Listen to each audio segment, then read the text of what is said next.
안녕하세요. 2022년 10월 11일 화요일입니다. 날씨가 많이 좀 쌀쌀해졌어요. 이제는 좀 긴 옷을 입어야 될 때가 되었습니다. 저도 별로 추위를 안 타는데 요즘은 새벽에 좀 일찍 나가면 썰렁해서 윗도리만이라도 긴 옷을 입어야 될 정도의 날씨더라고요. 곧 서리도 내릴 것 같고요. 건강관리 잘 하시길 바랍니다. 환절기가 되었으니까요. 오늘은 고린도 후서 1장 7절입니다. 너희를 위한 우리의 소망이 견고함은 너희가 고난에 참여하는 자가 된 것 같이 위로에도 그러할 줄을 알미라. 어제도 그렇고 오늘도 그렇고 위로와 환난과 위로, 고난과 위로 이런 부분에 대해서 바울이 비교해서 말씀하는 것을 볼 수가 있습니다. 우리가 고난당하는 것을 좋아하고 즐길 사람은 아무도 없을 겁니다. 되도록이면 회피하고 싶은 것이 고난입니다. 왜냐하면 너무나 힘들기 때문에 그렇습니다. 그러나 하나님이 예비하신 고난은 피할 수가 없죠. 그거는 반드시 통과해야 되는 것인데 감당할 수 있는 것은 하나님이 주신 것이니까 사람이 감당할 시험밖에 허락지 아니하신다 그랬으니 하나님이 예비하신 고난이기 때문에 그렇고 또 한 가지는 하나님의 위로가 있기 때문에 그렇습니다. 저는 이번에 큐티를 하면서 고린도 후서를 그전에는 쭉 읽으면 고린도 후서 시작하면 1장부터 3장까지 1장부터 5장까지 그냥 이렇게 쭉 이제 속독 위주로 이제 읽다 보니까 이 1장 1절부터 이렇게 쭉 우리가 이제 한 절 내지 두 절, 길어야 세 절 이렇게 쪼개가지고 큐티 말씀을 읽으면서 새롭게 발견한 것이 이거예요. 위로라고 하는 거, 위로. 그전에는 그냥 위로라고 하는 단어가 있구나 이렇게 생각하고 지나갔었는데 이번에 큐티를 하면서 보니까 어떤 면에서는 고린도 후서에서 바울이 고린도 교회 성도들에게 두 번째 편지를 쓰면서 굉장히 이 위로에다가 강조를 하고 있더라고요. 그것을 제가 새롭게 발견하고 깨달았다고 하는 것이 굉장한 소득이라고 말씀을 드릴 수가 있겠습니다. 위로의 하나님이라고 하는 것이 우리에게 굉장한 축복인 거죠. 하나님의 위로가 있다고 하는 것.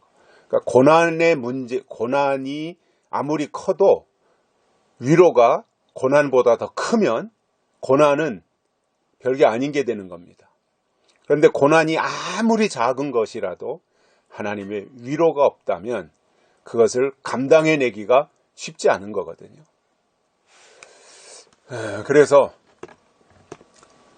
고난과 환난과 위로와 이러한 것들을 우리가 똑같은 어떤 위치에다가 올려놓고 우리가 볼 때 하나님의 위로가 있는 고난 또 환난 이것은 그다지 어렵고 힘든 것은 아니구나 하는 것을 깨닫게 되더라는 거예요. 그것이 하나님의 축복이더라는 겁니다. 그래서 오늘 본문에서도 너희를 위한 우리의 소망이 견고함은 고린도 교회 성도들을 향한 바울의 소망이 견고하다는 거예요. 의심할 여지가 없다는 거죠. 그 소망에 대해서는. 그만큼 바울에게 힘이 되어진 것이 이제 고린도 교회가 될 텐데 왜 바울이 이렇게 소망이 견고하다고 말했냐면 너희가 고난에 참여하는 자가 된 것 같이 위로에도 그러할 줄을 알기 때문이다 이렇게 말씀하고 있어요. 고린도 교회가 고난을 당하는 것 이상으로 고난에 참여하는 것 이상으로 하나님의 위로에도 참여하게 된다라는 거죠. 그래서 하나님의 위로가 있다면 어떤 것도 문제가 되지 않는다고 저는 깨달았어요. 하나님이 위로하신다면, 하나님이 우리를 찾아오셔서 하나님이 우리를 만져주시고 하나님이 우리를 쓰다듬어 주시고 하나님이 우리를 위로하신다면 뭐가 문제가 되겠습니까? 그래서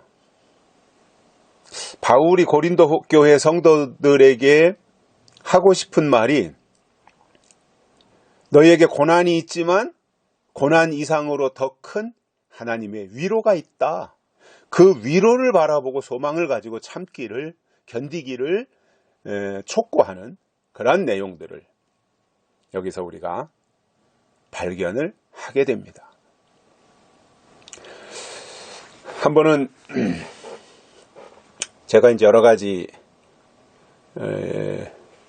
참 뭐 법적인 문제 뭐 이런 것들이 이제 진행이 되면서 오래전 일입니다만,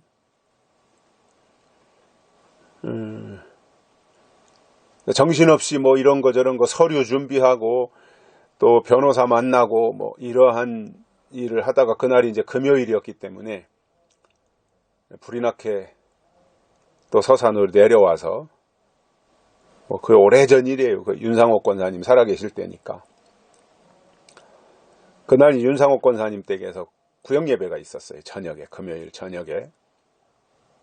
거기 집에 도착해서 준비하고 구역 예배 참석하시는 우리 집사님들 모시고 이제 권사님 댁으로 가서 예배를 드리는데, 이제 마음이 답답하잖아요. 뭔가 이렇게 법적인 문제가 생기면 그것을 제가 제기를 했든 아니면 다른 사람이 제기해서 제가 피고가 됐든 그런 법적인 문제에 연루되면 참 신경이 쓰이거든요. 불안하기도 하고, 이게 어떻게 될 것인가, 나한테 유리하게 될 것인가, 불리하게 될 것인가. 그러니까 마음이 착잡하고 한가운데서 이제 예배를 드리게 되는데, 예배를 시작하기 전에 도착해서 찬송을 딱 부르는데, 그 찬송이 뭐 몇 장이었는지 기억이 안 나지만 그 찬송 부를 때 제 마음에 짠하게 뭔가 이렇게 울림이 있고, 그런 가운데서 제 눈에서 눈물이 핑 돌고, 그러면서 불안했던 제 마음에 이 가득 차 있던 안개와 먹구름 같은 것들이 싹 거치는 그런 경험을 했어요. 그래서 굉장히 기쁘게 예배를 드렸고, 그리고 이제 근심, 걱정, 염려 이런 것들이 또 싹 사라지고 하나님의 위로가 임하는 그러한 경험을 했었거든요. 그러니까 그렇게 하고 나니까 또 마음이 또 후련하고, 그 예배를 통해서 하나님이 주시는 깨달음도 있었고 위로가 있었고, 그런 가운데서 새 힘을 얻었던 경험이 있습니다.